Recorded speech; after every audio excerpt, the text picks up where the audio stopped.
we say welcome.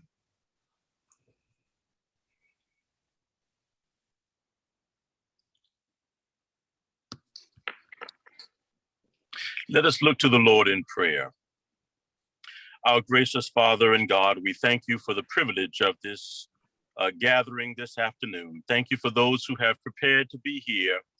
And thank you for the information that will be shared. And then we thank you for the partnerships that will develop for the strengthening and advancement and safety of our community. We pray that we would listen, learn, and do well as this session goes forward. In Jesus' name we pray and give thanks. Amen. Our moderator today is Tom Barnett III. He hails from the big state of Texas. He is a friendship member and a social justice ministry member. Tom has had a successful 25-year career in financial services and management consulting. He is currently the president and CEO of the Seminole Group.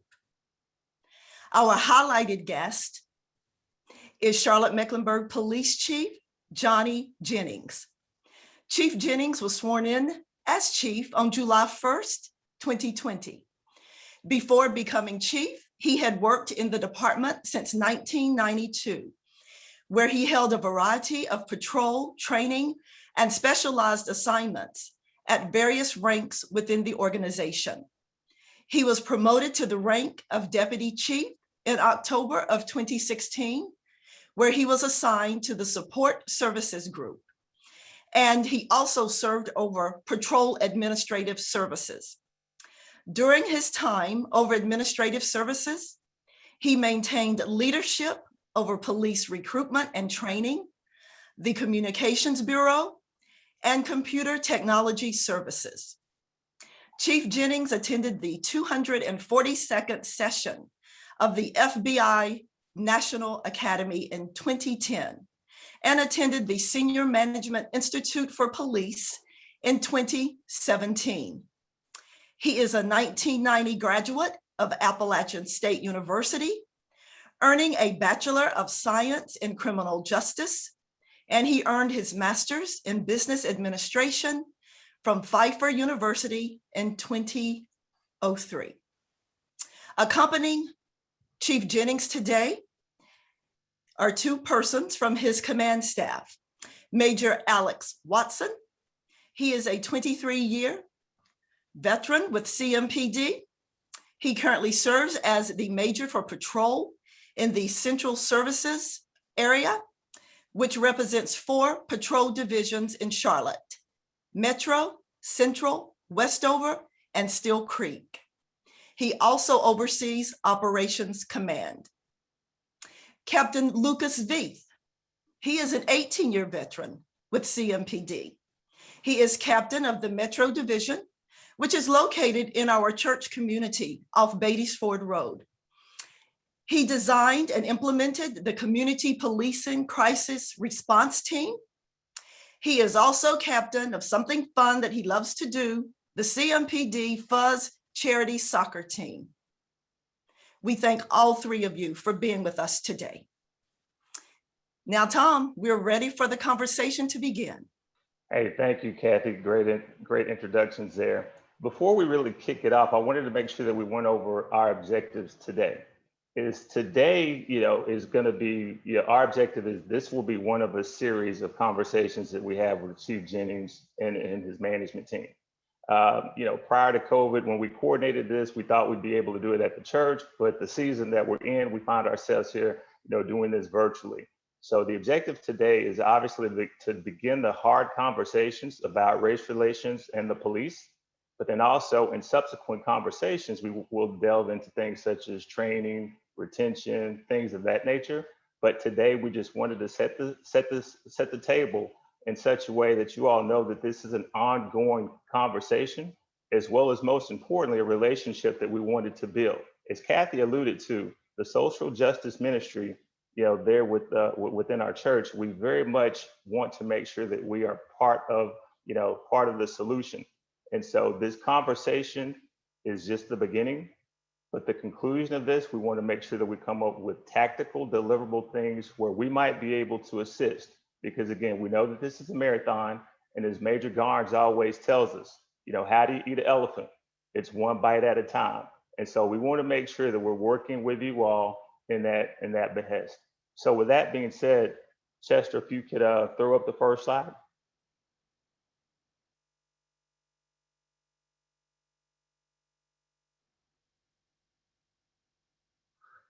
And so I'm reading this because, again, we're calling this the Black state of mind. And so really to set the context of where we want the conversation to go, we felt that it'd be very important to just really talk about kind of where we are. We're at a very much an inflection point in this country when it comes to race relations, and more importantly, race relationship as it relates to policing in this country. And so, you know, Austin Channing Brown, you know, she's not only an interesting read, she is a great author. I'll talk a little bit more about her after I read a couple of these slides here. This too is purposeful. When obedience isn't even possible, everything can be considered disobedience, and the resulting consequences are considered our fault. How much longer will we deny that when it comes to policing, we are still considered the problem and not the public? Okay, Chester, next slide.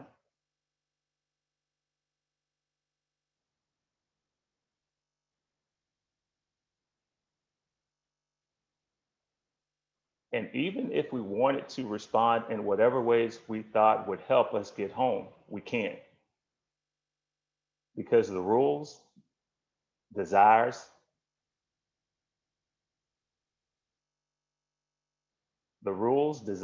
commands change from officer to officer and context to context. Oftentimes, even the directions being shouted are contradictory and can't be followed. Okay?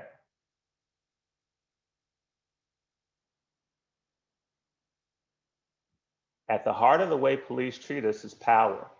They delight in their power over. They enjoy their power over. And they are annoyed when we don't immediately, precisely, with cowering and terror respond to that power over. That can't be reformed. That's the DNA of its origin. So, you know, again, what I wanted to make sure, back to the objectives, and before I turn it over to Chief Jennings and Major Watson, and hopefully Captain V joined us, is I know that that's a very powerful statement, but that when I reflect on, I know conversations that we have in my household, and I know the conversations that I've had with my friends. And when I look at the person who wrote those, is that is a person who is very much the best-selling author. They're a speaker. They're a young voice within the Black community that is very much, you know, someone that during, again, the season that we find ourselves in, they've done a lot of work on inclusion and working with white evangelical institutions, as well as schools, again, on overall inclusion. And so when I call that the Black state of mind, that's the conversations that we're having right now. Because before, again, I kick it over to Chief Jennings, is it just since the time that we initially started with our questions, the initial questions that were sent over through Captain Chicory, you know, we've had 2 additional, you know, killings, that of Andrew Brown, as well as Dante Wright.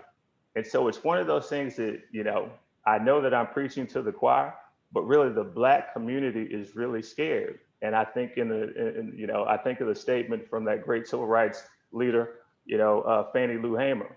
We're sick and tired of being sick and tired. But that being said, this is not a conversation, and this is not, again, back to the objectives, where it's a blame game.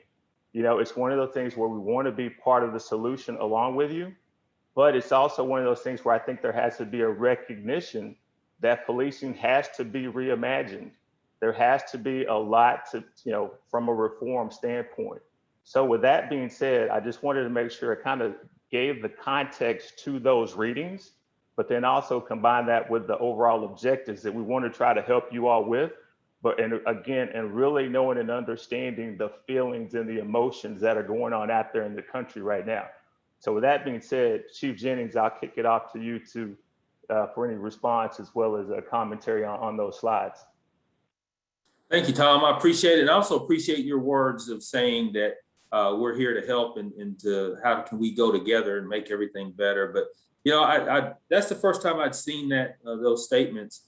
I took it on a personal level for me, just being a Black man, that I took it as a defeatist type statements, you know, to say that we can't, things that can't be changed, and we can't, it almost seemed as we've given up. And that's not the case. I've spoken with several of my colleagues across the country, and there's not a single one of them that does not try to figure out how can we change to be able to build those better relationships with the community, and also build that trust, particularly within the Black and brown communities that we serve. We are a profession that has over 6 million contacts every year on average. So across the country, police come in contact with a great deal of people. We also are a profession that we're willing to put our lives on the line as well for people that we don't even know. Now, a lot of people don't even know that there were 365 police officers that passed away in the line of duty last year.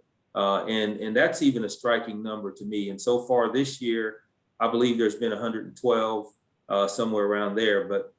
But when you look at those numbers as well, I think we have a societal problem to where we have to be able to come together.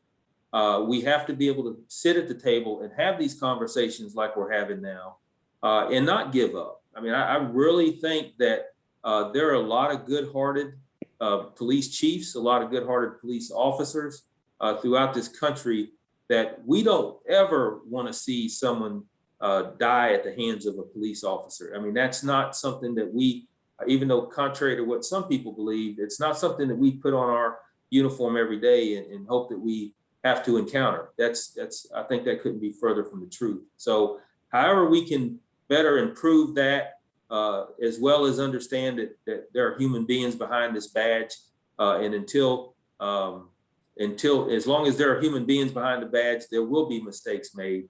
We have to see what we do to improve from those mistakes and what we do after those mistakes are made. No, I appreciate it. I'll kick it over to Major Watson. Major Watson, comments? I think you're on mute.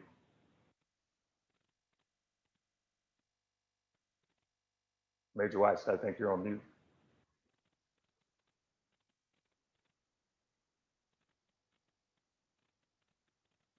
There you go. Everybody hear me now? There you go. How's everybody doing? Pretty good, pretty good. So I guess I want to echo a lot of Chief Jennings' sentiments. I can tell you as an organization, we're always looking to get better. We do that through training and education and engaging our personnel. From a leadership standpoint, one of the things we've been doing, and it's a tough thing to do, is training and having conversations with our employees about empathy. Trying to walk in the shoes of individuals that are going through experiences much different than you go through in your day-to-day life. Once they master that, I think we're going to continue to see successes. But I can tell you, each and every day we're having these conversations with our personnel, always emphasizing customer service and making every encounter count, because that one encounter you may have with that one individual could impact the next encounter that the next officer may have with that individual. So those sentiments that you showed in those slides, believe me, we hear it, we understand it, and I can tell you, our personnel, we're always striving to see things from different perspectives, from different elements of our community. No, thank you, thank you. Hey, I'm going to come back to you as a follow-up on that empathy piece, but before Yes, I sir. do, I'm going to whip it around to Captain B and allow him to opine. Thank you. Now, I will tell you, you ask the major all the questions you want. I'll give him all the time you need. But I will tell you, I appreciate it. You know, just echoing both of you, sirs. Human beings, conversations, tough conversations. The fact that we're having a conversation as human beings is, and and recognizing the empathy is the secret, I think. And so this is not a conversation we're having after an incident that just occurred. I know, never mind just really appreciating the name of the Friendship Baptist First, but also at the same time, this is not the first time we've met. I know Kathy and Major Garnes, and we've had meetings at the office, and we want our folks there. You're already pushing to have us come out there and help out and providing the food and the faces and the time and the place. And you know, those are the secrets, the little tiny things that have those connections that build up. So we're not meeting when it's hard. We're not meeting when it's difficult. We're meeting when we can have human beings having conversations, hard conversations. So I appreciate that. Oh, okay. Hey, Major Watson, before I do kick it back to you, I'm gonna start with your boss, but it's back on that theme of empathy, because I do like that, because I think that is missing.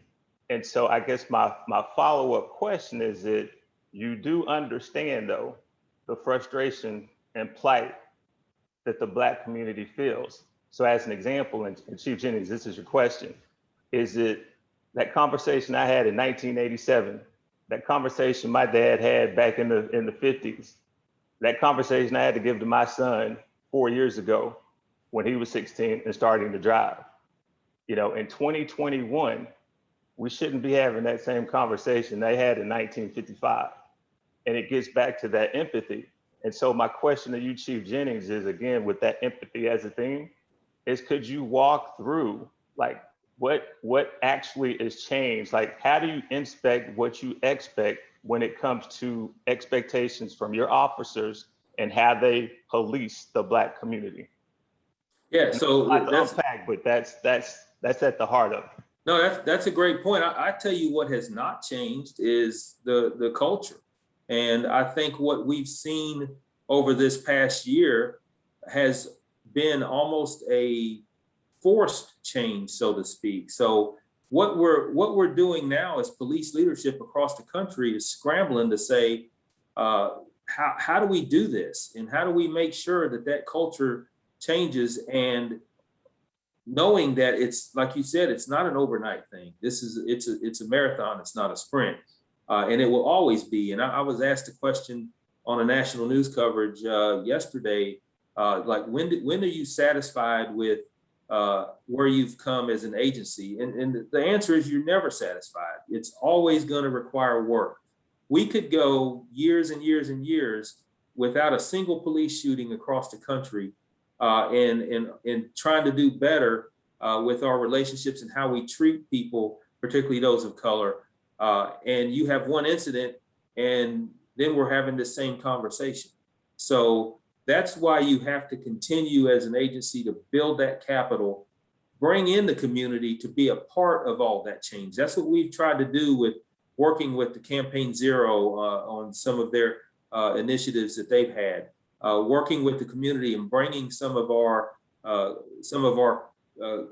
accountability measures that we have within our own agency out in the community to have them a part of it. So I could continue to go on. I don't want to dominate the time, but I do truly believe that we should never be where we're satisfied where we are. We should always continue to try and strive to be better. Okay, no, good, thank you. Major Watson, like I said, you started with the empathy. I'm gonna let you, the baton is yours. Sure. So that's something that I've practiced my entire life, so it comes natural to me. So one thing we got to understand when we talk about this topic, we have access to our employees 8, 10, 12 hours a day. We do our best to preach the right things to our people. Unfortunately, when they go home, they have a whole different set of influences. So while we're here, we're always going to preach the right things that are going to make the organization and the community better. But one thing I can tell you where we're leading the way, and it's a big deal to me, is youth outreach. When we start reaching those younger ages and start developing those relationships now, those future adults are going to be the ones that are going to be working with us in the future. I can tell you from a community engagement standpoint, not just in Metro, but across the city, our community engagement division, we're on another level when it comes to our youth outreach. We're really putting a lot of time into that. One of the programs I was involved in prior to getting promoted to major, I was involved in for 2 years. And I can tell you, I'm still engaged with them, even though they're not in my service area, because I know the impact that we have on those young kids and their lives. But like Chief Jennings said, when it comes to the culture piece, that's one of the ones that's always a work in progress that we're always looking to continue to improve. So at the end of the day, we're always looking to do what's right for our key stakeholders, which is the community. And Major Watson, you're batting 1,000 because something you said on the set of influences. Yes, sir. As much as you're touching people throughout that 10-hour day, Yes. So this question, I'm gonna boomerang it back. Is it when whether it be ongoing training or whether it be as your recruits are going through the academy, do they know the history of policing? So when I say the history of policing, it's more of, hey, started as slave catchers, and slave patrols matriculated and evolved into, Jim Crow through Rodney King to George Floyd. So all I'm saying is that history and an understanding back to the empathy. So I've got buddies that I grew up with that are within law enforcement. But when I hear the question of, gee, why doesn't the community trust or engage with me? And these are people that don't have melanin in their skin. I'm like, hey man, do you know the history? Do you understand why people might doubt, why there might be distrust? And so I just asked that long-winded question from the standpoint of, if you don't know from whence you came, it's really hard to change that culture, because to your point, there's a set of influences that you all can't control in changing somebody's heart. But until you actually change those hearts and that mindset, you're gonna be chasing your tail. So Wow, Major Watson, I'll start with you, but then I'll kick it back to your boss. Well, you just kind of dropped the mic on me on that one. Hey, we still got an hour and a half, so not yet. So as far as the history piece, obviously our folks, they are exposed to diversity training. We're exposed to that throughout the organization, whether it's recruit training, in-service training, it's ongoing. It's one of those things where, here's the deal. We, like you said, history, we have to know and understand it and embrace it to move forward. At the same time, we as an organization have to continue to train and hope that the training we're giving our personnel is paying off. And I can tell you our intentions are well, and we want our personnel to always do the right thing when they're engaging members of the community, and have an understanding of every situation is different. They have to be able to police it no matter what that difference is. Embrace it, and every call for service is different. Every situation where the family is going to be different we deal with. We have to be very diverse in our thinking and always be willing to learn new things. No, thank you. Hey, and again, if I could ask that those that aren't presenting or on the panel, if you could please put your video on mute, because we just want to make sure we've got the great quality. Thanks, Major Watson. Hey, Chief Jennings, I'll let you in on that now. Yeah, and that's an excellent point about the history. I've heard that a lot of officers have no idea about the history of policing, and I've even heard of officers, and not particularly with Cmpd, but officers who have resisted the acknowledgement of that history. I mean, and it's something that is black and white to me, that it's there. We can't run from it. We can't deny it. We have to look at it. And it wasn't, you think about, even 100, 200 years ago, that's not a great deal of time. So when you start looking at history, if you look at it in this concept that someone's grandparent would tell them stories of interactions with police and how things were done, that person then becomes a grandparent who tells their grandkids, and you're only talking about a few generations here that trust and that mistrust, it will carry over. And if we continue as a profession to validate that what has happened in the past through your George Floyds and the things that we've seen here recently, if we continue to validate that, then we're never going to break that barrier. And we have to also take action when those things happen. So to me, it's unfortunate when you see something that is clearly outside of the boundaries of the law or policy within a department or what we should be doing. And it seems that it drags on and on before any action is taken. So I think we have to be able to show the community that we're going to hold ourselves accountable for that. So when you talk about our history, that's certainly something that we try to do within Cmpd through our implicit bias training.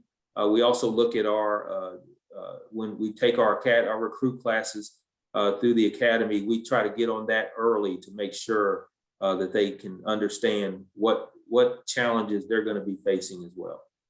Chief, just to add on to what you said, we in the last few years, the cultural competence training we had as well was kind of touched on that piece as well. Hey, before I throw it over, thanks, Major Watson. Before I throw it over to Captain V, so did I hear that there is a module 1 on history of policing that is going to be developed? I just want to make sure I was capturing in my notes right. That was a joke. Yeah, what we're talking with implicit bias training and some of our training that deals with that. Yes, we try to make sure that's part of the curriculum, that we have to be able to acknowledge what that history is. I know you were joking, but it is actually important that we do acknowledge that. Yeah, because I think just to follow up on that, is you had kind of mentioned there's a minority within the ranks that don't even acknowledge that history that we just talked about. So I think it's, that's what you're really solving for, because as Major Watson talked about, those that want to truly protect and serve, and you're getting the ongoing training, all right, check. That's what we need in the community. But I think, again, if we look at, for example, the hot spots for the opportunity areas within the city, I think it's really hard that Brad from Nebraska, who's never been around diverse people of color, all of a sudden he's in Tuckasegee or he's off of Betty's Ford Road, and he doesn't understand, nor has he been exposed to that level of diversity. So I just say that to say is that I know that you all have ongoing things, but I do think that that's one of those things that, again, where we might be able to assist from what the community can do. But I think that's one of those things where there's going to need to be an additional paradigm shift on kind of what training looked like in the past and what it needs to look like in the future. It's just my 2 cents. Yeah, and that's excellent. I appreciate you even saying that, because I just real quickly, I want to jump in on what we're trying to do now. Is we as a department for years have been spending a great deal of campaign money to bring in people from all over the country in recruiting. If anybody has noticed, you'll see now buses and trains that are placarded, some of the advertisement that we're doing locally to make sure that if you see from here, serving here, we have highlighted officers on those advertisements to rebrand Cmpd within our own community, because we want the people that were from here to now serve here, and that's important to us as well. That's great. Hey, and Captain V, I promise I will not forget you. You may. But Chief, you just hit on something. Again, I don't want to go down this rabbit hole because it's about the people and the training piece. But when you just talked about the rebranding and the recruitment piece, right, do you all have any type of goals? So for example, you got Johnson C. Smith, we got right, Central, you got A&T. Have you all created a pipeline from a criminal justice standpoint that, hey, every year we're pulling, 40 cadets from those schools because, gee, they look like the communities where we've got opportunities? Yes, right, absolutely. We are absolutely trying. It's difficult. If you can imagine if right now how difficult it is to recruit when it comes to Black and Brown, our Black and Brown community, and it's a lot of people that trust moves on to, well, I don't trust, so why would I now become a part of a institution that I don't believe in? So with the HBCU, one of the things that I've done just a couple of years ago that I started too was a internship program. So we go into these into the colleges and we offer a paid internship program so that people can get to know who we are and we can get to know them. And that the purpose of that is to hire those individuals as police officers. So we provide those opportunities, but our cadet program, same thing. We are able to pay the cadets and pay their tuition through school, and with the hopes that they will join our department. So we have to start there. We have to be able to get people who have been in the community and brought up in the community so that they understand the people that they are serving. And I think that's the best way to do it. No, and one more thing, Tom, I'm sorry. Go ahead. We actually don't hire people. If we get a candidate who has not experienced diversity within their lifetime, we won't hire them. We have actually told people, hey, move to Charlotte, get to know people that don't look like you, and do something that will increase your experience with diversity, then come see us next year. So we've done that before as well. No, that's great. No, thank you for that. Captain Pete, jump on in. Yeah, I love, especially the history, because when we look back, that's how we learn to make fewer mistakes going forward. I'm cautiously optimistic because, just for example, Chief Jennings and Major Watson being on, but look at where we were versus where we're going.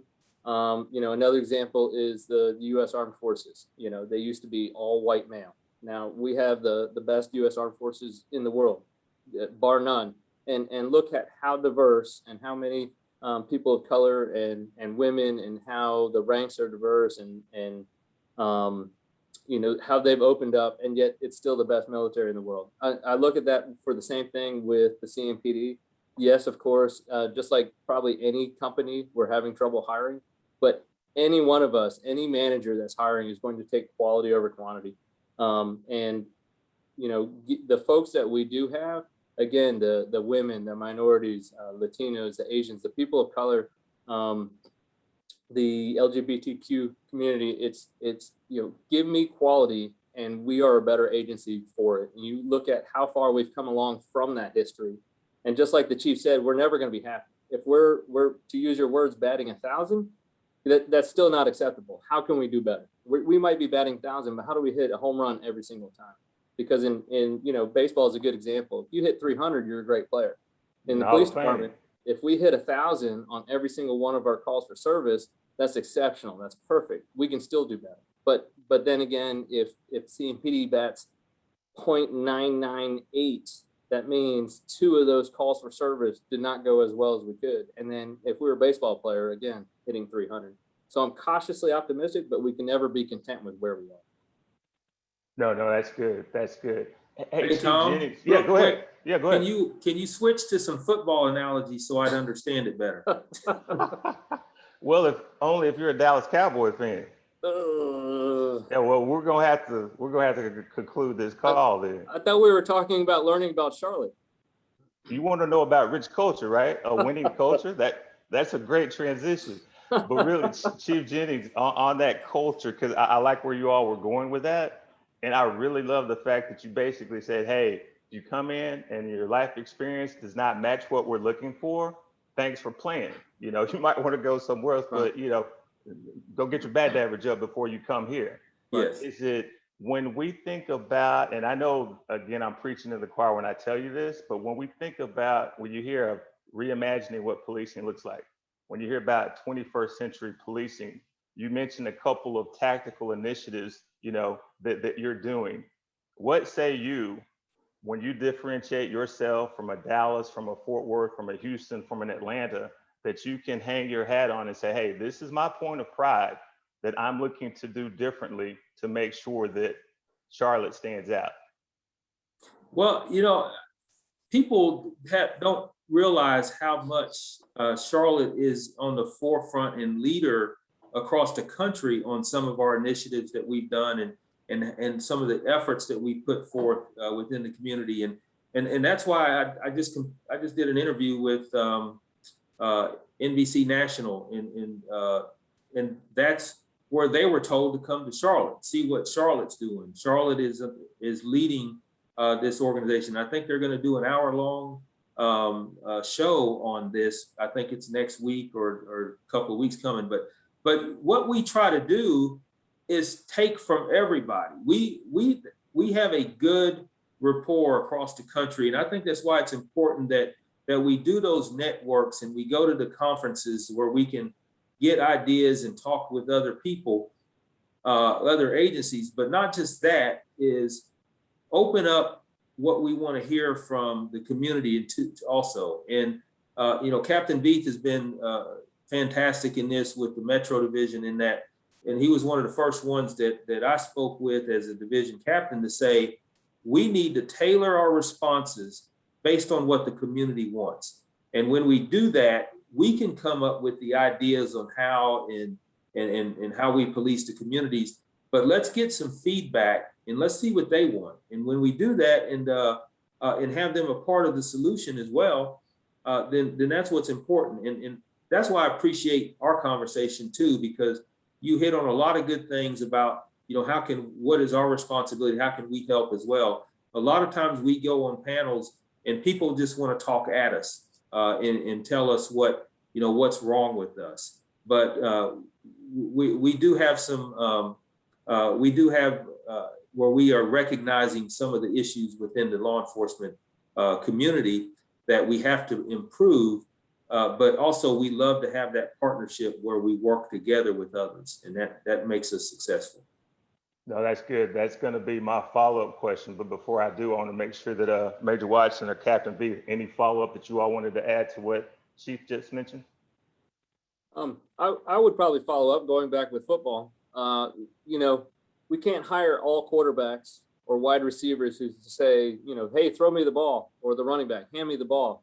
When we're hiring, we need an offensive lineman. We need a defensive lineman. We need a cornerback. We need a coach. We need a trainer. We need somebody. So the department has come a long way. Just, July will be 19 years. I've seen from hiring a bunch of folks who, hey, let's go get them, to the folks that can translate, that can provide medical care, that can provide the behavioral health services. I know with the community policing crisis response team was created so that we have specialists, and I know half of that team of the officers have master's degrees in counseling and clinical services. And so they are specialists even before they came on the department to provide the mental health services for folks. So it's not to the point where I have to stick with the original, as my analogy starts to fade, to go with I don't have a linebacker, hitting the cornerback. I have a trainer trying to get that person where they need to be and help them out and get them the services they need to be. So it's a lot of hiring folks with a very wide array of not only experiences and cultures and cultural backgrounds, but skill sets. So that's come a long way as well. Hey, Captain B, you're still batting 1,000. But before I come to you, Major Watson, you said something again. You guys you're hitting on the right things that are helping drive the conversation, because again, this is a conversation that at the end of it, we want to have some tactical deliverables. But when you talked about making sure you have the right hire, that's what Chief Jennings talked about. And then you talked about you can't hire all quarterbacks. Is it back to that evolution of policing? I think it's great to hear from you, because one of the things that I didn't mention was that through that evolution from a militaristic warrior mentality, it sounds like, and again, you all keep me honest, but you're going from that warrior mentality to more of a servant. And that's in line with protecting and serving. So that's really good to hear, but I want to make sure, hey, I don't want to misrepresent. Y'all are here with all of these people. And so what say you on that? Is that for? I'll start with Chief, and then we'll do a round the horn. Oh, yeah. So you hit a very good topic, talking about the warrior mentality. We've actually tried to get away from that, even in conversation and things that we have and written down. And it's more of a guardian mentality that we want to have. So what I have to try to instill in the officers is that every encounter that you have with an individual on the streets, a lot of times you might have 6 or 7 calls for service that are pretty serious, and you might have one that might be a break-in. This is all in one day. Then you might go to somebody who had a shed broken into, and you become almost numb to that and not and very insensitive to that, where that might be the worst thing that individual has had happen to them in the whole year. And I use that from a personal example. When I had my shed broken into years ago, I called the police. And even though I was the police, I said, hey, come out and take a report, and I want fingerprints, I want everything done. And then they directed me to do the report over the phone. That wasn't a good feeling to me. So we have to recognize that as officers, that people are going through their worst moments. Oftentimes when they're encountering us, we cannot be insensitive to that. And I know Major Watson hit on empathy, and we talked about that for a while. If we can put that better into the minds of our officers, I think we'll come a long way. Sometimes it's not what you say, it's how you say it. Right. Hey, tough question for the gang, and y'all can include it within your commentary. So I'm not throwing an extra on you, but I am throwing an extra on you. Is it, again, I'm going back to Major Watson on that empathy. Yes. And we all know how important that, but how do you all measure empathy? And so when I say that, kind of, because what Chief was talking about, if I got to call you, I'm going through it. And so it's like, what's your metric of success? Okay, it's really cool that I went through that half-day training, and I hear Chief talk about it, I hear Major Watson talk about it, I hear Captain V. But at the end of the quarter, at the end of a week, how do you measure success when it comes to empathy? Well, the majority of the time, sir, we get so much citizen feedback on the interactions they're having with officers. So here's the deal. We talk to our officers all the time. We can't arrest our way out of every situation. Every encounter, make it meaningful, make it impactful. It's a chance to educate people. Traffic enforcement. While you may have the reasonable suspicion to stop a car, not every traffic stop has to result in a ticket. Sometimes you need to use that opportunity to educate. So here's the deal. We always want our folks to use every encounter as an opportunity to educate, show empathy, whatever that individual may be going through. Sometimes they need an opportunity to vent, to just talk to someone. And I think that call for service, you can make a huge change in someone's life just by your sheer presence there and having that interaction. So that's kind of my take on that. Okay, no, good, man, thanks. Yeah. Captain V. Yeah, I absolutely agree. One example is I did not, for the numbers, the crime numbers we look at, I think that such and such crime is one of our problems. However, in the community discussing with us and in our meetings, they say, hey, we believe that speeding on Batesford Road is an example of a problem. And the numbers aren't necessarily there, but there's plenty of examples that prove it. We're just fortunate we haven't had more bad accidents. But in listening and actually having those conversations and recognizing that is the problem, when fortunately it might not be a bad wreck, but someone's pulling out to go to work or go to the grocery store and they almost get hit by someone who's driving too fast. So when the chief met with us and said, again, this is, we are serving, we need to listen to the community and respond to what those issues are. Absolutely. I thought I had this plan. Turns out it wasn't a good plan because that's not what the issues were. And so in kind of turning this giant ship in a different direction, we came up with an operation or concerted efforts on Batesford Road to stop cars and try to slow them down. So we've made almost just shy of 800 traffic stops. And just like Major Watson was saying, only 190 tickets. So, less than a quarter of those are citations. And some of those are for people who are speeding too fast, or they resulted in someone having open container of alcohol or something.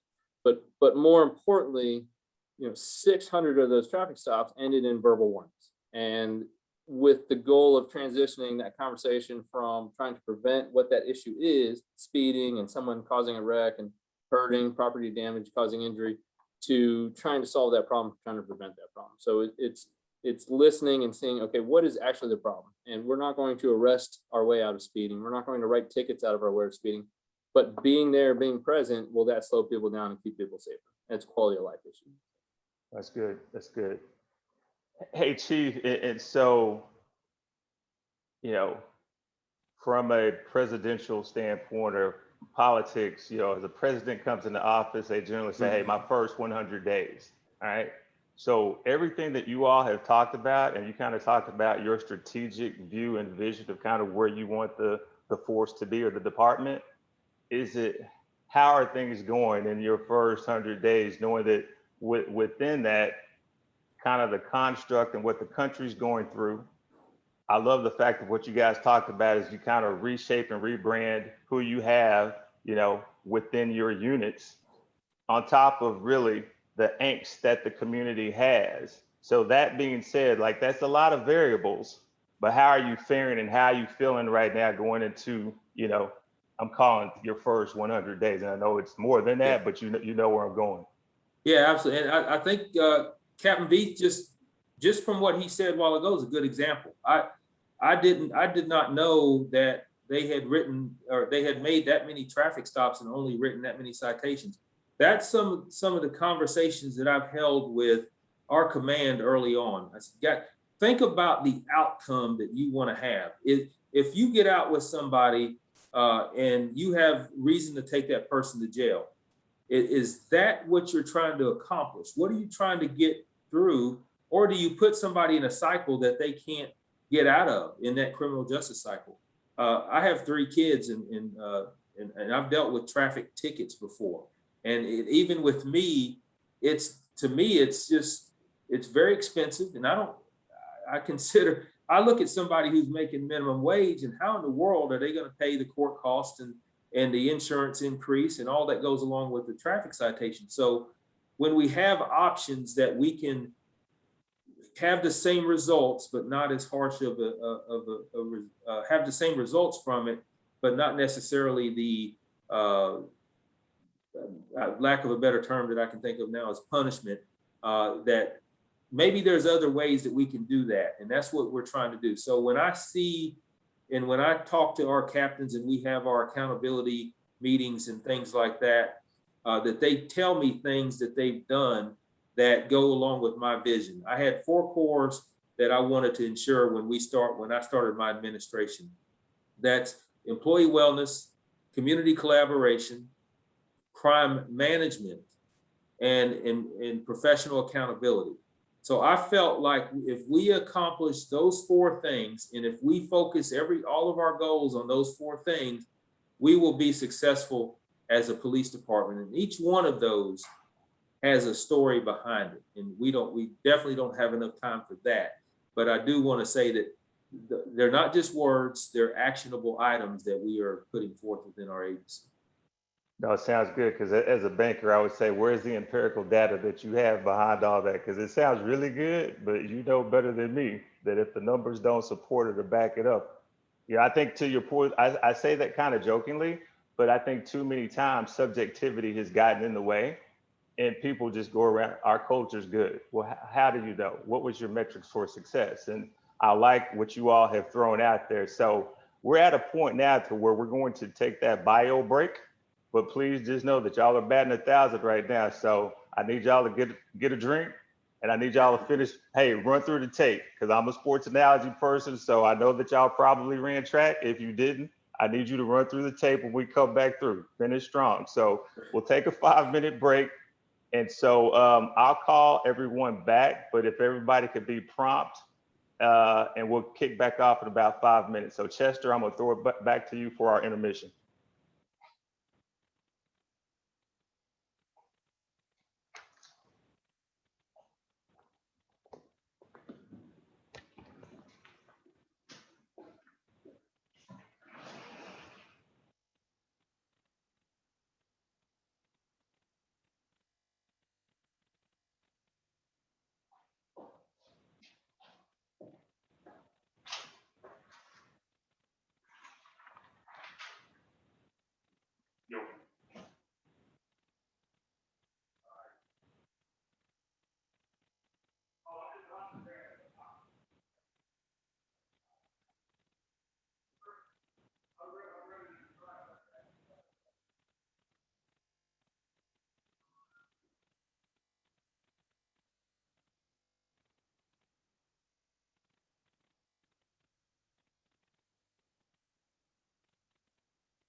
Hey, team, if we can come back, we'll look to conclude the session during the second part. So I'll give everybody a little time and we will kick back off.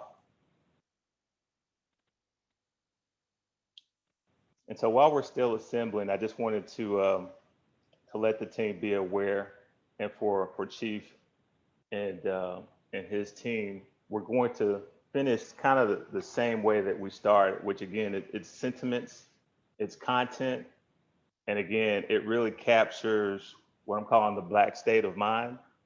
And it's a way to really recognize those that are no longer here with us. We wanted to make sure that we did that. But this story is also just the day in the life of. And so a lot of the stuff that Chief is talking about, we hope that, and again, it's not with rose-colored glasses on, but more of the expectation that we don't have these kind of, slides anymore. But we just wanted to, again, kind of reflect some of the frustration and some of the fear that's out there. So with that being said, I think everybody should be back on. Paul, I'm going to turn it over to you. All right. I need to drive my 2-year-old to daycare tomorrow morning. To ensure we arrive alive, we won't take public transit. I removed all air fresheners from the vehicle and double-checked my registration status and ensured my license plates were visible. I will be careful to follow all traffic rules, signal every turn, keep the radio volume turned low, and won't stop at a fast food chain for a meal. I'm too afraid to pray, so I just hope the car won't break down. When my wife picks him up at the end of the day, I'll remind her not to dance, stop to play in a park, patronize the local convenience store for snacks, or walk around the neighborhood. Once they are home, we won't stand in our backyard, eat ice cream on the couch, or play any video games. After my wife and I tuck him into bed around 7:30 p.m., neither of us will leave the house to go to Walmart or to the gym or on a jog. We won't even walk to see the birds. We'll just sit and try not to breathe and not to sleep. Thank you, Paul. And for those on the line, that was Paul McAllister, not Paul Robeson. So Paul, thank you so much for that rendition. And so what we wanted to capture there was as Paul kind of read all of the mundane things that we all go through in life, unfortunately, we've lost people that are going to do everything, you know, that we all do on a daily basis, including eating ice cream while we watch the Mavericks or whatever on television. Unfortunately, that happened. And so, Chief, again, it's more context because, as you mentioned, again, this is not too browbeat, but it's a dose of reality. And I think one of the things, as I kind of mentioned, we finished strong through the tape, is that one of the things that we as a social justice ministry is kind of back to that teaming, and it truly does take a village, is that when you hear things like that, and I love all the things that you all are saying about the recruitment, you know, you're changing, you're rebranding, you're putting new members on the team that need to be where they need to be.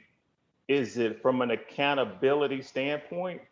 Is it, again, you know, not that we got to go through the minutia of whatever your metrics might be, but for the audience, you know, here, is it, could you kind of go through, hey, this is what we're going to do, and we do it very different than we did before.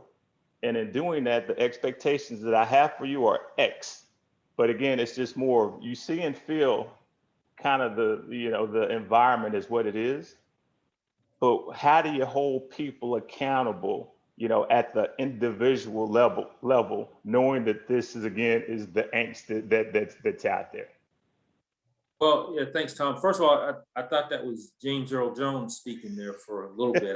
Right. I had to do a double take and make sure everything was on. So, but you're absolutely right. And when I heard that being read, I almost had a sense of sadness that we as a Black community, that's how we feel, that we feel like, and when I hear people say, hey, I'm very afraid to even go out because if I get stopped by an officer, I don't want to be a victim and lose my life. And that really, to me, that's sad that we have that. But what we have to, even though there is some truth, I mean, Charlotte and Mecklenburg, we average about 600,000 encounters with individuals every day.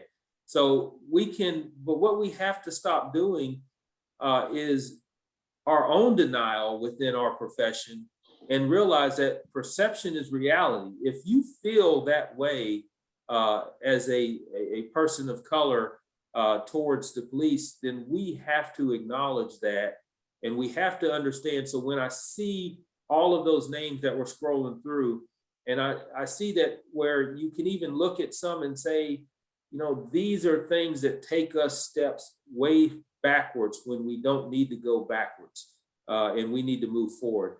So how we hold our officers and we make sure that they're accountable is when we start looking at our interactions. We do one of the most robust audits of body-worn cameras than probably any department in the country.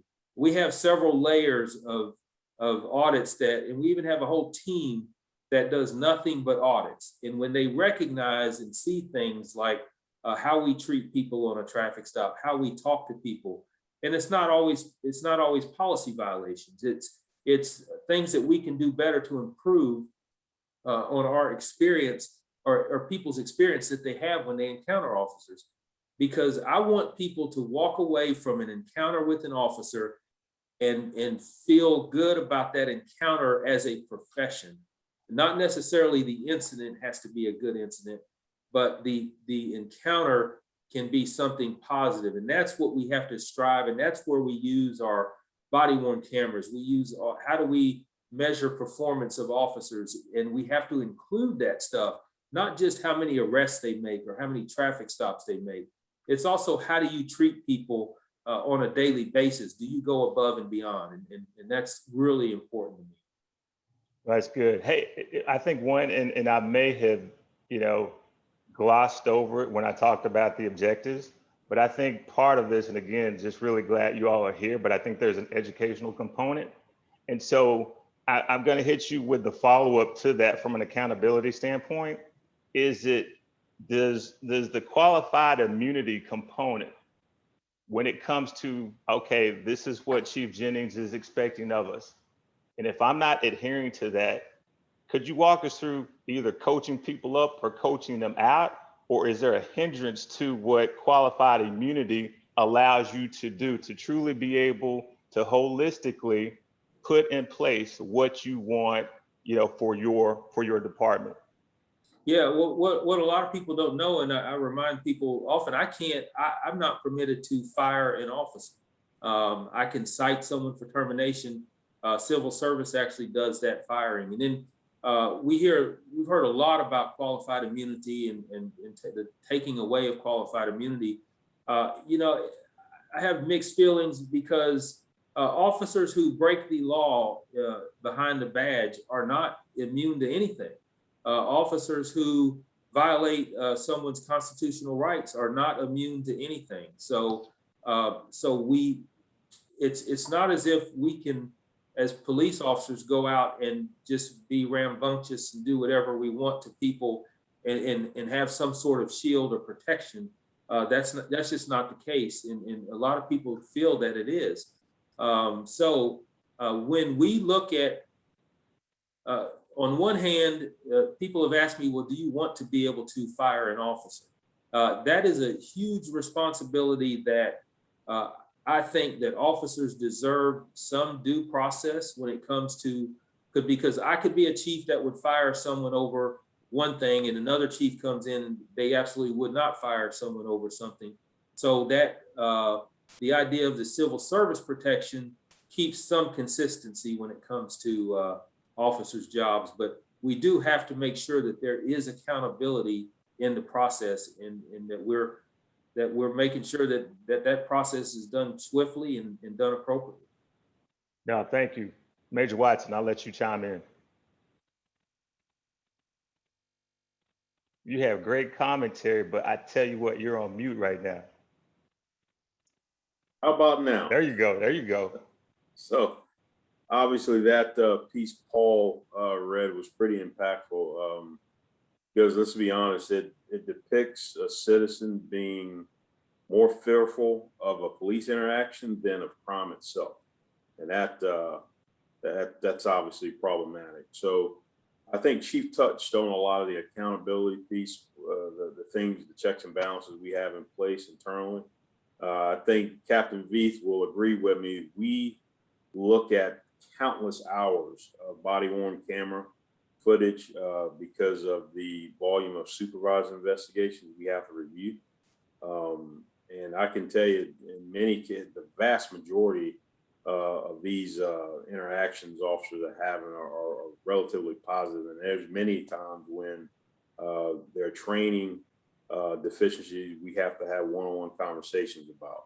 And we do that on a regular basis. So we never overlook any instance where an officer may have acted improperly. That we look at this body-worn camera a lot, the footage. So there's always follow-up, and like Chief said, from accountability standpoint, we police ourselves pretty good. So I think the community can rest well in knowing that as an organization where we hold our employees accountable, at the same time reward them when they always do the right thing. No, thank you. Captain Veith. Yeah, some excellent points. Of course, I thought some of these questions might be easy, but the on the one hand, one of the most powerful things we've had is they offer put in Institute for training as a poverty simulator for our rookies, some of our command schools, our leadership schools, a poverty simulator that shows, again, put myself in someone else's shoes. And one of the most powerful things that was ever told to me by a supervisor is that call for service that you're going on, that's your mother, that's your brother, that's your daughter, that's your son. How would you want them to be treated? And that resonates every day, and I pass that on to all the folks that we have, and try to remind myself, because it's empathy, it's recognizing what that person's going through, just like what you said, when I'm calling 911, how I feel. And so two things is, for officers, through the core four and the chief's vision with officer wellness, is it's taking care of those officers throughout their career, with some, mental health services, financial services, some training, to make themselves better. Our peer support program, all those things. It's kind of like a car. We use it every single day. We use that officer every single day, and we just wear them down. Well, eventually that car is going to break down. In this case, maybe make bad decisions, maybe lose their patience, whatever the case may be. And the same holds exactly true for the public on all these calls for service. They're that car that broke down. And when we get there, we don't want that to be the time where that car is done, or you have an officer who's not sleeping at home because their child is sick, or they're going through financial troubles, or someone has cancer, whatever the case may be. But recognizing and trying to take care of our officers so they're in a better place physically and mentally for that call for service. And then on the flip side of dealing with someone who is on that call for service that they're supposed to be helping. So it is tragic and it's heartbreaking, especially reading and listening to that slide, is that there are people who every single day, they're not in the right place for so many reasons. And so just echoing and recognizing what our job is when we get there is trying to help them out. And then taking care of our officers is one of those things where if that officer gets enough sleep, they're not worried about healthcare for their child. They're not worried about troubled relationships at home. They're focused on that call, and they're rested, and they're in the right mindset to help that person out. So there's investing in the officers and the department as a whole to get them right, and then taking care of those folks so that when we're dealing with someone on a call for service, that we're helping them because they're not in a good spot. That's good. Hey, Major Watson, Captain Beath is catching you as far as commentary that is then kicking off new questions. So Watson, you're one up on him. So, keep them coming. So that brings us, you brought up a great point when it comes to the wellness component for the officers, and this is for Chief Jennings. And again, this is kind of back to the educational component. Is it, a lot of us have heard defunding. I just think that is a terrible definition, but it is what it is.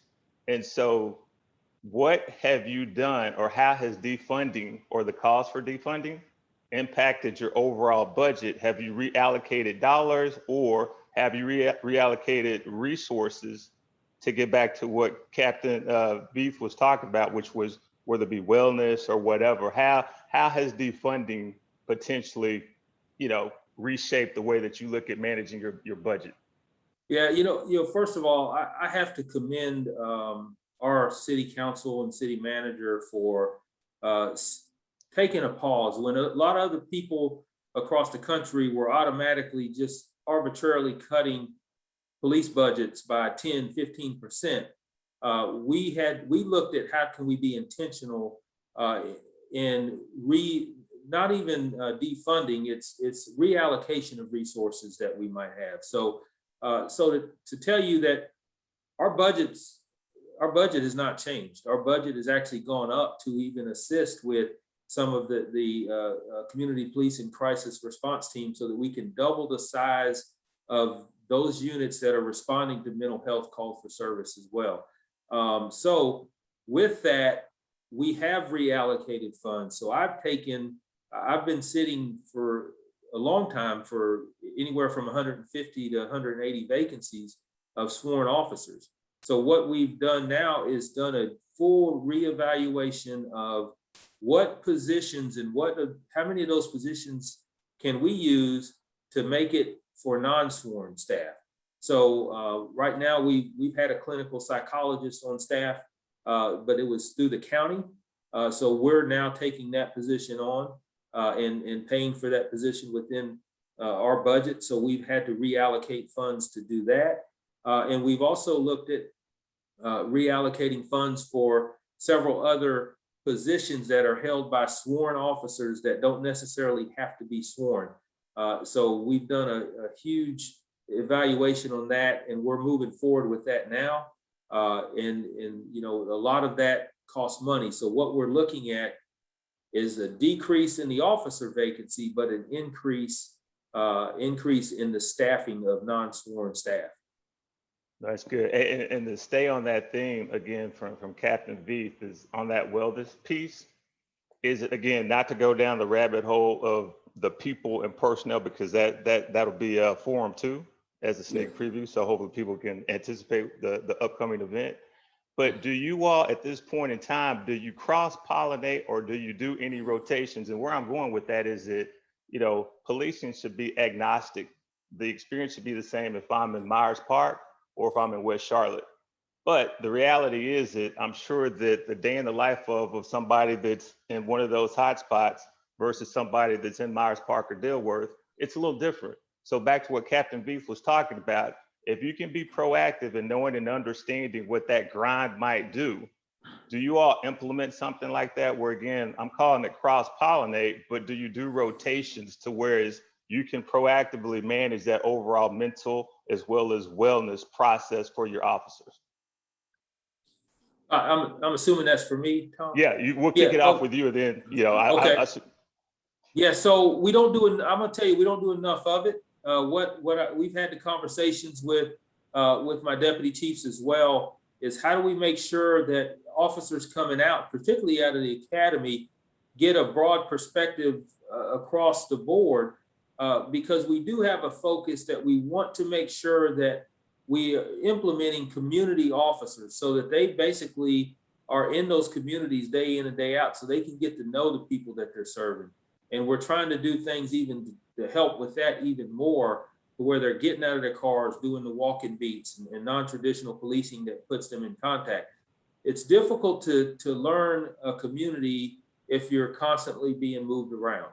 But we also know and acknowledge that somebody who might be working in the south end of town, say a Myers Park or South Park, don't get to experience the same things that people that officers experience on Bettysford Road or Belmont community.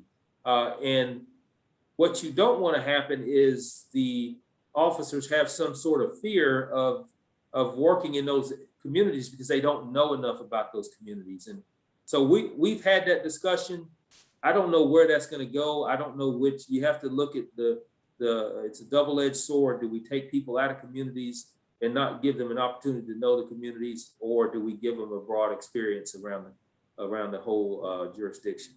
Okay. Hey, so Major Watson and Captain Veith, y'all get a hall pass on that because that's the TBD. So I don't want to get y'all in trouble with y'all's commentary on that, but no, thank you. Thank you.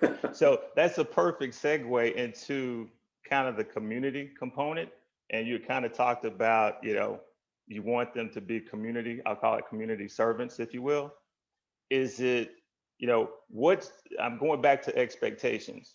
And so when we look at the areas with, you know, we'll call them the opportunity zones, the hotspot areas, you know, if you had your druthers, what do you want the community involvement and trust to look like as that's coupled with all the different initiatives that you all have underway, whether it be, you know, the walk-ins with the key stakeholders within the community, you know, the type of people that you're bringing in to kind of, you know, rebrand. So I'm trying to get at how we will be able to assist in that effort, being that we're in a major corridor on Bettysford. But I want to start, you know, kind of shaping the conversations as to what potential deliverables or tactical things that we might be able to do in helping enhance the community component. I'll kick it out to the chief. Okay.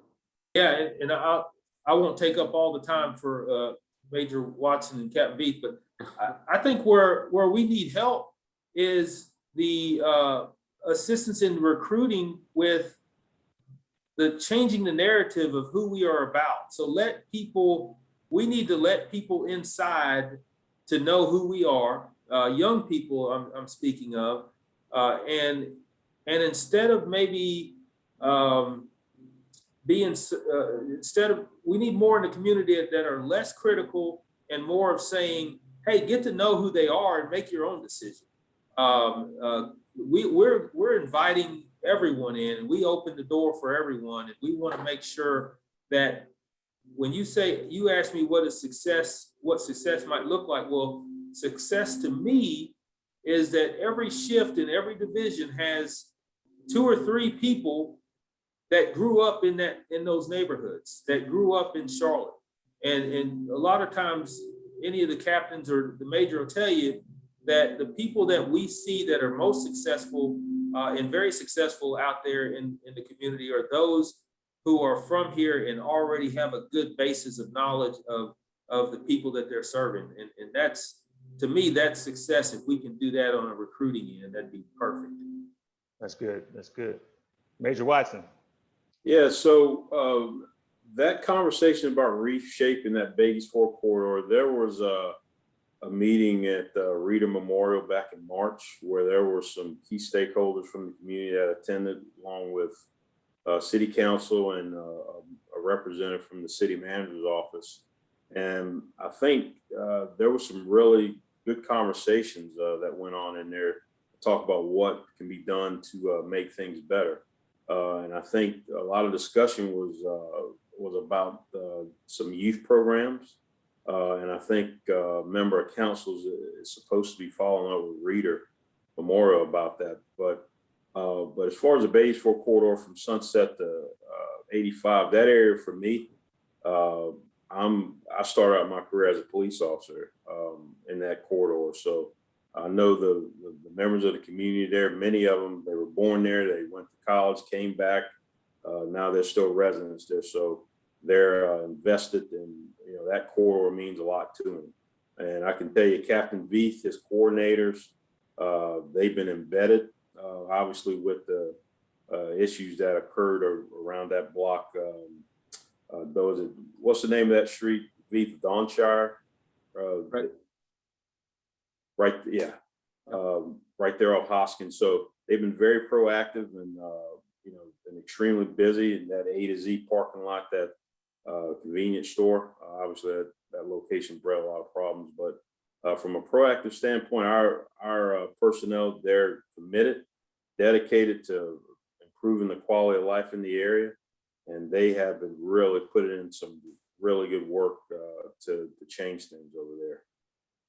No, thanks. Captain Veith, what you got? So, a perfect example of that, and there are advantages to moving people around, especially burnout or seeing different aspects or sides of the city. One of the negatives is just this week, I was trying to look it up, it was 3 days ago. Our officers went out to an individual who was of special needs, but he is technically a juvenile, close to 17 years old, but he is over 6 feet tall, almost 300 pounds. So physically a grown man. His bike, and nothing where we've ever had issues with him, but what it was is his bike, which is old, rusted, the chain broke, it was unfixable. We have a community fund. The officers got up with us. We run it up, make some phone calls, and they get a budget of a little over $200 because, of course, bikes are really expensive now. They run over to the store, they make some phone calls, they get a bike of his size, and they deliver it out to him. Because in the past, is we go out to a call for service, and there's an older adult-looking male who is strong as can be, and we end up getting into a situation where the end result is not good for anybody, not desirable. But instead, focusing on, you have officers who know him, who've dealt with him, know he's a good young man, and then they go and they find what he needs that will help him out. And so it's that expertise of being in the neighborhoods and having those conversations. So it's that desirable end result, and knowing, again, hey, if that's my son, how would I want him to be treated? If that's me, how I want to be treated. Not to the point where I see someone who we think we have to fight them, and gets to a point where he's so large, his body or his personal conditions can't handle whatever happens to try to get that person under control. That's, the policing is changing, going back to the history of what it was to where it should be. And, again, serving that community. Major Watson, Captain Veith just got you. He just hit on something he's vaulted past you. So where I'm going with that is and I'll start with the chief, is it Captain Veith hit on something, is that perception of a juvenile that just might be big boned, that he has special needs, but if the wrong person sees him, an incident turns tragic, like what Paul read. And so back to the culture, back to the type of people that you're bringing in. How do you? And I'm speaking selfishly from the Black experience. How do you untrain, or how do you train that, hey, I'm a human and I'm not, in some way, shape, or forms, in some people's eyes, I'm not even human. And so we've seen so many times where we're described as a beast, or he was a terror, and that's a tough one because that's part of the issue. And so you don't know until the situation arises. But what say you about just being able to, because that's a great example, but that's part of what we got to solve for too, is being able to manage perceptions. Yeah, that's one of the, in my mind, I wish I had a direct answer for you. It's very difficult to say that, particularly, and a lot of that has to deal with the responses, particularly we talk about fear, and a lot of that's because you don't know who you've not had a lot of encounters with Black and brown people. So do they heighten that level of fear? And I always hear officers, well, I was in fear for my life, or and that's why I did what I did. Well, my concern is, I hope that the reason you were in fear for your life was not because you were encountering a Black or brown person and you had no knowledge of that. So as what we try to do is expose as much as possible, even through the academy point. Our academy classes, we bring them out into the neighborhood before they get cut loose, after they've even graduated and passed or after they've even passed the state exam. We go out and we take them to the neighborhoods and spend time in the neighborhoods, whether it's a community service type thing or partnering up with the community, so they can get to know the people in the communities and know people that are different from what they might look like. So that's important. There's not a true answer that I can say, hey, if we do this, then we're going to succeed in making sure that everybody treats everybody the same way. There's still a human factor to that's very difficult to overcome. We just still have to keep trying. Right. No, thanks. Major Watson, this is your 3-point attempt. I'm not good at basketball. Hey, G, you might be a power forward though. No, I'm not that. Yeah. So yeah, that's a really difficult scenario there. But the reality of it is, as an organization, we continue to cater our training to where we're putting people in real life situations where they're encountering some of the worst, situations where they're going to have to really rely on their training. And they have an exercise in the academy that they call Red Man. And it's one of those scenarios where our folks really have to first utilize their ability to de-escalate, and if necessary, to have to go hands-on with people and use the necessary force to take this individual into custody. And we also do it during in-service training as well. So training and education, and obviously our hope is everyone that we bring on to the department, that they've had some type of life experience where they have the ability to communicate effectively to hopefully de-escalate every situation that they come in contact with. No, good. No, thank you. Veith is still up by 1 though, so just so you know. Hey, so Chief Jennings, so it's kind of back to the community, and then really from a social justice ministry standpoint within the community. Could you talk about, you kind of went through your first 100 days and kind of some of your points of pride.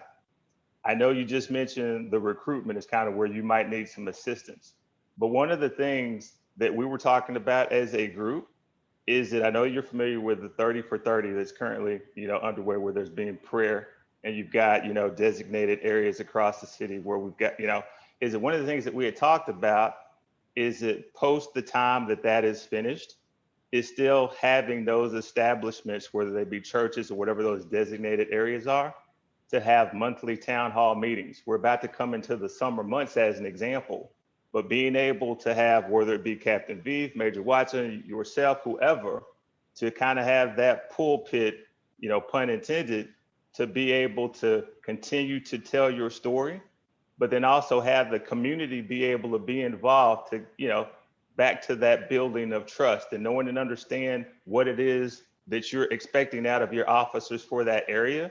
So just know we're already thinking through those things, but I just say that to say is that, you know, could you kind of talk through some of the things specifically that are going on in the community, right? Because I know you guys are doing things that you can kind of showcase with this audience that we've got today. And then you could tell me, hey, we like the idea of being able to kind of partner with you guys in something like that. Or it could just be, hey, thanks for playing, go kick rocks. You know, you let us know. Yeah, If you very want- good question. So a couple of things that I can mention, and I think the major and the captain can probably even expand on it more. But one thing that I'm hoping, and with the challenges of last year with COVID, one of the first things as a new police chief you want to do is get out into the community and talk with people in the community. And that was restricted for me a great deal because I had to go to smaller groups and do a lot of virtual conversations. And then when we did do conversations in person, it was very hands-off, masked up and all that. So as we start to open, I hope that there's going to be a lot more opportunities to get out there. But what we're looking at in each division is what we call core stat. And core stat, I kind of touched on a little earlier, but what we're doing, we have an accountability piece. So Captain Veith, every 28 days or so has to come before command staff and he's held accountable for what he's doing in the community and how does that pair up with our vision. How is he addressing crime in the community? How is he conducting community collaboration? What's he doing for employee wellness? So on and so on, that he sits and he's held accountable for that.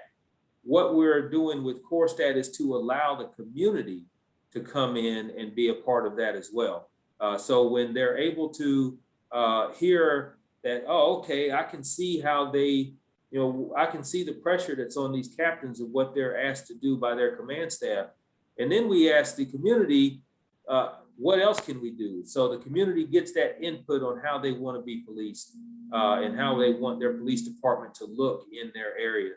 And so that's one of the things as well. And we also are pushing forth to do a lot of roll calls to get the officers out of the building, out of their cars, and go in the community and do roll calls. We call it community roll calls. And they've been doing some of that with COVID, but we've been limited on the invitation for that. So, in churches, we've had a lot of churches that have even helped with this, that they'll say, hey, come do a roll call here, or come do a roll call at this location so that our people can get to know the officers that are serving. I think that's huge. That's something that that I started in patrol years ago and it's just taken off. And our command staff has been very receptive to doing those. So those are some of the things, and not to mention non-traditional styles of policing that I talked about earlier, to make sure that we're not just encountering people on their worst day, or not just because they need us. We're encountering people to say, we're a part of the community too. I'm going to get to know you. You need to get to know your officers by your first name. So I know that was long-winded, but I think there's a lot of great things that we are doing, and that now that we're starting to open up, that we're going to have more of an opportunity to do as well. No, it sounds good. Major Watson. So Barnett, the chief just literally took all my points from me on the one thing I wanted to really touch on was the community roll calls, but he pretty much covered it. But seriously, those community roll calls have been very impactful for us. I mean, we've been pretty much leaving it to the sergeants to kind of take the lead and determine where they want to have those roll calls.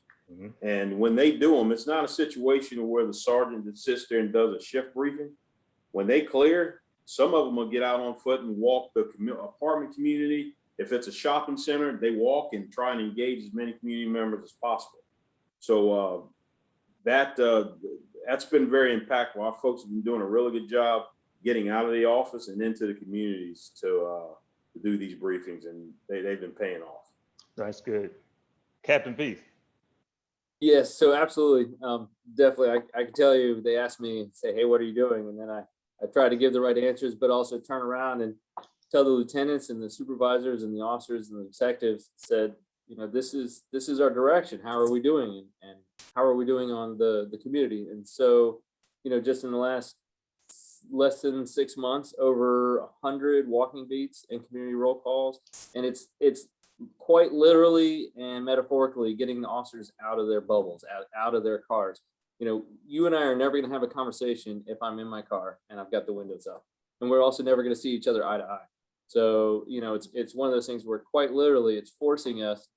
And again, it's so simple, but it's also pure common sense. And so, you know, there's times where, you know, I've been fortunate enough when I'm on a walking beat where someone's offering me food, you know, and drink. I say no to the drink, but the food is delicious and, you know, it's fantastic. But that will never happen if we drive by. If my windows are up, I'm not paying any attention. You know, it's about me. But it's quite literally getting us out of that bubble and having that conversation. Human beings interacting, like you said, having conversations. Right. No, that's good.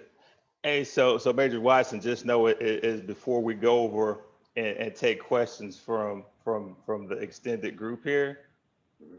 B's got you by 5. So we'll try, you know, we'll try something later on, but hey, he got you. Hey, so go ahead. For the record, I have him up by 3, sir. So Okay. Split decision. Interesting point system y'all are going here. Right. That was a job security statement that Beef just made. So. I can tell it in his eyes. Oh, hey, as promised, you know, as we kind of walk through kind of our agenda today with Chief and his team, we wanted to make sure that we took some questions from our participants that are online. So Jennifer, with that being said, I'm going to kick it over to you because I know that we've had some great questions come in. So I'm going to kick it over to you. Thank you. Yes, we've had some fantastic questions come through. The conversation was so robust that I'm going to ask a few questions, knowing that the answers have kind of trickled through the conversation thus far. Sure. But if you all could, in a succinct way, how is Cmpd reallocating resources to engage the broader non-criminal encounters? So we've talked a little bit about mental health and the reallocation of funds. And then you talked a little bit about hiring folks that already have formal education when it comes to providing community resources to folks. But essentially the question is, how is Cmpd reallocating resources to engage the broader mental health community or the homeless community as well? So I'll start and answer that. That is still more to come, kind of a more to come question. We're currently with our Safe Communities recommendations. That's one of the 6 recommendations is to do a deeper evaluation of how we can answer low priority calls for service, specifically that deal with homelessness, mental health. And we don't know what that's going to look like. That recommendation is going to probably come back in the form of should not even be a police responsibility. That should be a responsibility of you know, maybe the mental health aspect of our society and our community. So who does that fall upon and what does it look like? I just want to make sure that we're still providing service to the citizens out there, that somebody is not, because it's a mental health call for service, they're not waiting 3 or 4 hours for service because the police aren't the ones responding. So we're going to get a lot more on that probably in the next few months. Right, and also just to expand on that a little bit, is some of it is the training that goes into the officers. I know with crisis intervention team training across the country, it's a goal. It's very time intensive. It's 40 hours. It takes dozens of instructors to go through scenarios. but putting that in there, so there's the training for the officers. But another example, and to use Beatty's Ford Road as an example, is I won't say the name of the individual, but there's a subject with both mental health and substance abuse issues. And to date, if I were to update the numbers, literally hundreds of calls for service for this one individual. Many of the people who know will have that individual in mind, but we don't want to be dealing with that call for service. But when there are not the behavioral health services through the hospitals or the counties or whatever the case may be, it's very time consuming, it's very tough. And then so when we would rather be patrolling an area and preventing a burglary or something to that effect, we're dealing with subject with mental health issues. And just like the major said, we're never going to arrest our way out of that problem. So trying to not only train the officers, but also it would save money when we have like the community police and crisis response team that can take care of that individual and get them the services they need. But unfortunately it's very time intensive. Jennifer, I think you had a homelessness component to your question. Is that correct? Yes. So our staff is also very active with their partnerships with Roof Above, who kind of coordinated the relocation of the tent city residents.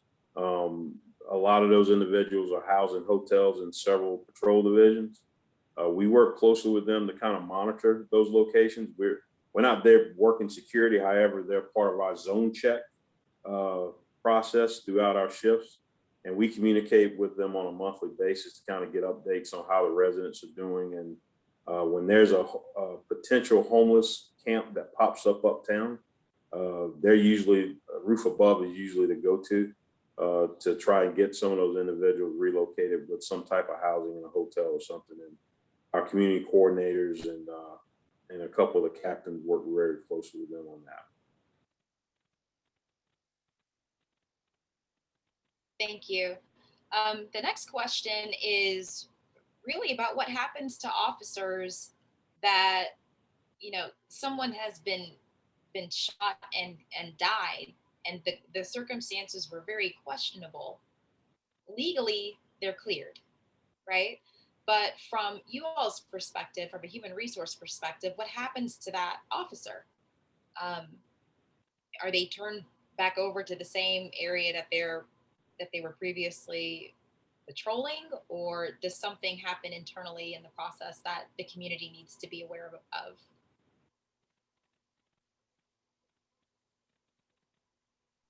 Okay, can you hear me? I couldn't get my mute taken off. So yeah, that's a good question. Here's the thing that people should realize is that just because legally they're cleared, that doesn't mean internally they're cleared as well. We've had many of shootings, or I think officer-involved shootings, where the district attorney would not prosecute. However, there was still a violation of our policy for that shooting, and so we can we've cited officers for that and ultimately upheld determination through the Civil Service Board. So officers have to look at it in two perspectives, the criminal side and the internal side. So what we also try to do, we look at every situation in and of itself, that there are times when officers are involved in a shooting and it's a justified shooting, nothing illegal, and we've left them in the division. But there's also times for their own personal well-being and safety that we've moved them to other locations. We have officers now that have been involved in shootings years ago and have never returned to that division. So we want to have to look at it on a case-by-case basis, but for the officers' well-being, their safety, for the community trust, there are going to be times when we don't put that officer back in there. Thank you. Anyone else want to add anything? I think the chief covered it. And we had actually two people interested in this next question, and it's really about itinerant police officers. So someone that may come from a different county or state, and they're coming into Cmpd, and perhaps from where they came from, there were some issues, right? And so now they're coming in somewhere else. So there are actually two people that asked about that topic. One person brought up the use of a national registry for police officers. Could you kind of talk a little bit more about how CMPD may handle the influx of officers coming in with the history? Yeah, that's a very big topic right now. There is legislation out for a national registry for police officers as they leave departments and under what circumstances. I firmly believe that's going to pass, and we're going to see that. I'm in favor of it. It actually makes our steps a lot easier because departments right now, it's their discretion to how much they want to delve into personnel records of an officer leaving one agency going to another. Here at Cmpd, we require a release of personnel records from the agency that they came from. If officers won't sign that release, we won't hire them because we are very interested in, what are the means and methods of why did they leave that other agency? And we've uncovered some that have tried to come to Cmpd, but the reasoning they've left, they might have left another agency, resigned in lieu of termination. And then that's when we definitely want to stay away from that. And we've done that before too. We've had officers that have tried to transfer to Charlotte with terrible track records at other agencies that we have not hired, or their reasonings other than just what they've told us why they want to transfer. So we make sure that we cover all those bases as much as possible. It's not perfect, but it's at least we're taking those steps that we can. But I look forward to at some point there being a national registry that we can just go directly there and see if this is an individual we want to hire or not. That's great. And then one other question is about the new customer services initiative. Can you tell the audience a little bit about that, please? That's a secret right now. So I look forward to, I want to really break this out internally with our department before I really go public. There's a lot of conversations about it that you're going to hear a lot of information probably within the next month or so. But what I can tell you about it is we really want to look at how do we make our experience with the people that we come in contact with better. And that's it in a nutshell. When you go into any restaurant, you go into any retail store, any business, you want good customer service. You want to leave there with the concept that you were treated with respect and you were treated fairly. And that's all we're talking about. It's a lot of things that people do now, but just like any other training, just if you do it now and you do it well, that doesn't mean you don't train on it. So we're gonna have a full detail message about what that stands for, what it's all about, and what it looks like, probably in the next month. But I want to, out of respect for the officers, be able to outline that with them first. Great. I told you we had a lot of great questions, so we have some more. And this is about the faith community. So what is the best way for the faith community to address the challenges that we see with gun violence? And what role do the police have to help as well?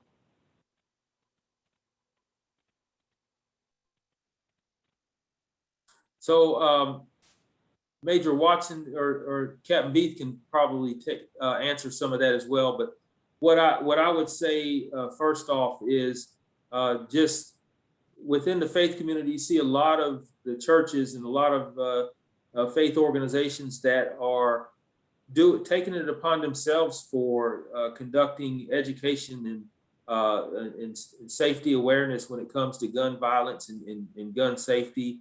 That's something that we shouldn't sit and wait and look for the police to be the answer to all of that. I think there's a lot of things that can be done outside of us doing it, but then when we also partnership with that, and that's part of what we talked about earlier too, is community roll calls. I get a lot of churches that ask me, well, what can we do to help? What can we do? And my answer directly is partner with the division that your church is located in. Invite them in, get to know them, have the community roll calls in the church parking lots. I think one church even had the officers in, and after roll call, they invited anybody who wanted to be sent off in prayer to go have a personal prayer with one of the pastors that were there. So there's a lot of things that can be done outside of us, but what I always say is partner with your division and get to know them and start working with them directly. There's a lot of things that can be done. It's not up to, I don't have all the ideas and all the answers. We have a lot of talent in this department that will definitely come up with things that on their own that will be successful in the communities. So from a partnership standpoint, the faith community is probably one of the strongest and most influential allies we have as an organization. So we're going to always have a strong partnership with the members of all of our churches. Internally as a department, our role, obviously from an enforcement standpoint, gun violence is at the top of our priority list. We have units in place. Their sheer purpose is to target gun violence. And that's at the specialized, on the specialized level and within the division levels. And obviously the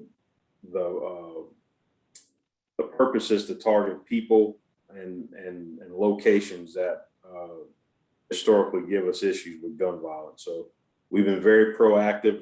Each division has a crime reduction unit that is very proactive in any enforcement that we need on daily. Chief, you got something? I thought you were talking. No, my dog was barking, sorry.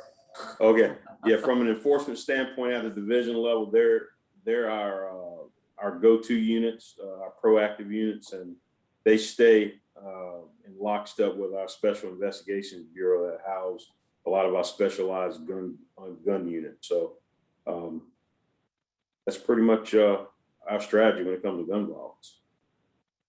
Right. And if I could, I would just add, again, this isn't the first conversation we've had with Friendship. I know earlier today, I don't know if they're rivals, but we were over at Northside Baptist for a international festival. And there were some competitions and basketball games and soccer games and exploration of what we can and can't do. But another example is if Cmpd has, let's say, 1,800 sworn now, what is the population of the folks that go to the church? It's obviously much, much higher. So how much more effective will we be with all that experience, all those resources? And I know the food drive and the Meals on Wheels that we're doing, and then the you guys already have the food drive already. How much greater is that impact when we're working together? So it's just taking again, so simple, and yet the impact and the magnification of it is huge. So we appreciate that tremendously. Thank you, Jennifer, and thanks to those that added those questions. Chief and gang, we told you we had some active participants today, so great job. We want to be respectful of your time, and so you fielded all of my questions, and we thank you. And Chief, we heard you loud and clear as far as, hey, what can we do? And that is partnering with our division.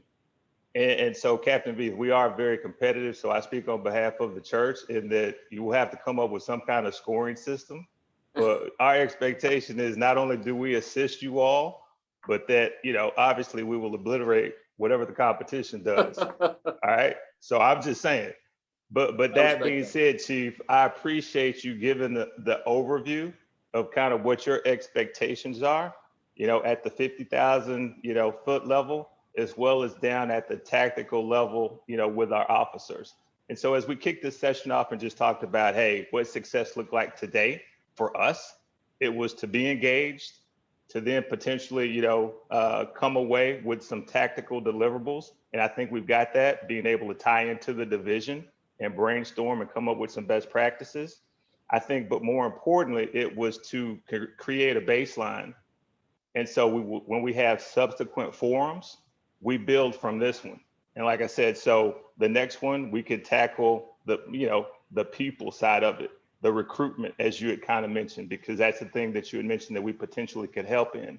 So on behalf of the social justice, team, thank you, thank you, thank you. And before we get out of here, though, we wanted to make sure that we've got some announcements we want to make the group aware of. And also, we want to make sure that those that are participating, please complete the survey that's it's within the chat box. And so I'm going to turn it over to Joanne to go over the announcements, and then I'll wrap things up. But I just wanted to make sure that I gave you guys a shout out for not only being able to fill those hard questions, but I think for me and on behalf of the team, it's the acknowledgement that, yeah, we do have some opportunities, but collectively, where we can help.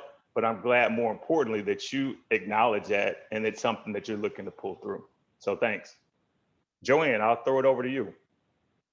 Thank you, Tommy. From May 1st to the 30th, we have our 30 for 30 days of prayer, a faith community collaboration with Cmpd to pray for 30 days for their safety, integrity, physical and mental health, compassion, and empathy as they serve our community. For July and August, the public safety team is collaborating with Cmpd to present Safe Police Stop. Stay tuned by checking our webpage, www.friendshipcharlotte.org/SJM. On Sunday, July 25th, 2021 at 3 p.m., the book club review will be on Our Time Is Now, Power, Purpose, and the Fight for a Fair America 2020, written by Stacey Adams, a politician, lawyer, and voting rights activist. Registration information is forthcoming on www.friendshipcharlotte.org/SJM. Now, did you know that the Federal Emergency Management Agency, known as FEMA, is offering financial reimbursement up to $7,000 for funeral costs to families whose loved one has passed due to COVID? Please visit their website to obtain the information needed to qualify at www.fema.gov/disasters/economic/funeral-assistance. That was a mouthful, so I'm going to put that in the chat. Also, a reminder to complete the survey. And if you want more information about the social justice ministry at Friendship, please email us at sjm@friendshipcharlotte.org.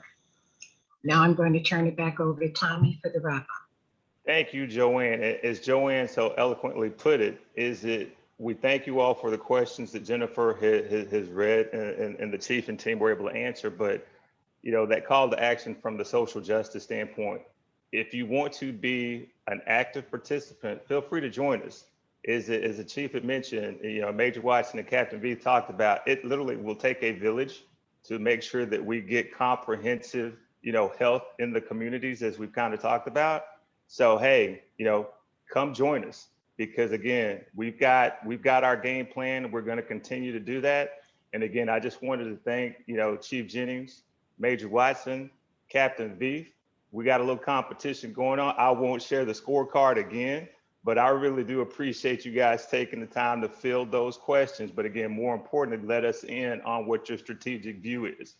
Before we wrap up though, I wanted to recognize, the team behind the scenes that made all this happen. We call it the dream team. All right. And so Kathy Yap, who did the welcome and the introductions, Jennifer Duru, who read all of those questions and did the vetting, Joanne Anderson, who's just done, the overall announcements, Major Garnes, Wallace Shields, a Judge Carla Archie, who am I missing? Chester Cooper. And Paul, AKA the voice of God, McAllister. And so really wanted to recognize that team because again, behind the scenes, you all don't understand the amount of sweat equity that went on to pull this off. But I just wanted to recognize everybody and thank everyone for being active participants. And Chief, Major Watson, Captain V, thank y'all again, and y'all stay safe. And we look forward to continued forums with you all. So stay safe, and we will look to conclude right now. So everyone have a great rest of the day and a great rest of the weekend. Okay. Thank you so much. God bless you guys. Yep.